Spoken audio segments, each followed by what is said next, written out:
তোর শ্বাসটা দেখাবি না? তুই কি এসেছিলি যে দেখাবো?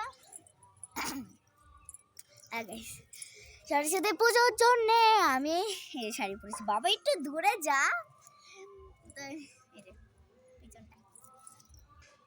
এইটা আমার দিদির শাড়ি। দিদি মানে বলে দে, তুই বলে দে, বল যে দিদুন।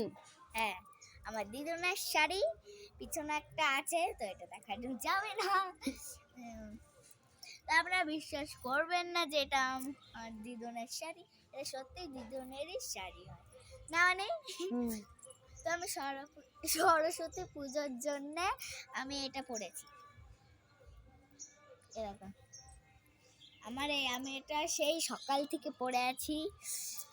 ম্যামের সাথে গল্প করলাম, খেললাম, মানে খেলিনি, ঘুরতে গেছিলাম, তা আবার হেঁটে হেঁটে। এই যে